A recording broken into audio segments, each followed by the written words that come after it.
सात ललाना हमारे भइले त कंसा पापी मारी डालले कंसा पापी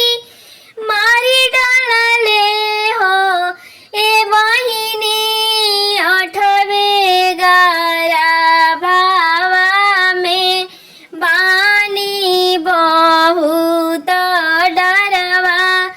लागेला बहुत डरवा लागेला हो ए बहिनी अठवे गारा भावा से बानी बहुत डरवा लागेला हो देवकी के धीरा बांधावे जसोदा अचारवा लोरवा पोछड़िया चारवा लोरवा पोछेली हो ये बहिनी अब जानी करहूँ रो दानवाया राजा मोर सुनहुआ राजा मोर सुनहु हो जब तोरे होई हेला लानवा त हमारे चरवा डाली दिहा हमारे चरवा डाली दी हाय ए बहिनी गोखुला तू दिहा पाहू चाही त कंस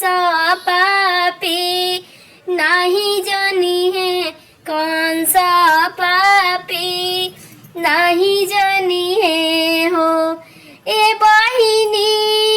गोखुला तू दिहा पाहू चाही त कंस पापी नहीं जानी हने कंस पापी नहीं जानी हने हो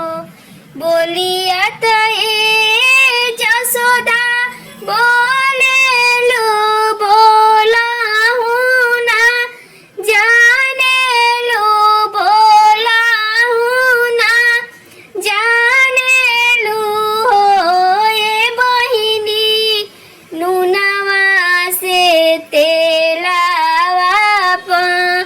इचावा ललन कैसे पाइचे ललन कैसे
सुती गईले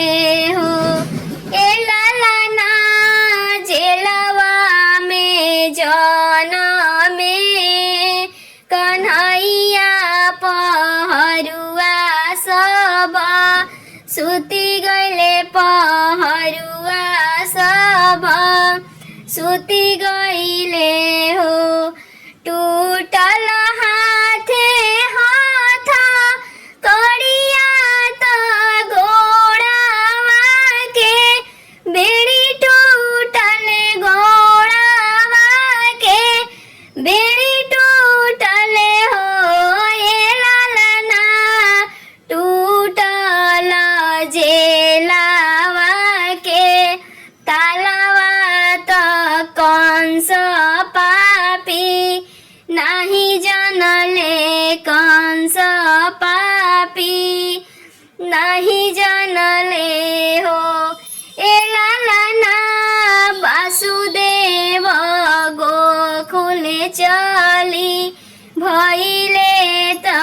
डारी दिहले जा सोदय चेरा डाली दिहले जा सोदय चरा हो ए लालना चारो ओरिया बाजेला बा धावत कृष्ण के जो नाम भइले कृष्ण के जो नाम भइले हो ए लालना नंद घरे बाजेला बा धावत कृष्ण के जा नाम भइले कृष्ण के जा नाम भइले हो। प्लीज़ मेरी गीत अच्छी लगी तो वीडियो को लाइक कमेंट सब्सक्राइब जरूर करें और ज़्यादा से ज़्यादा शेयर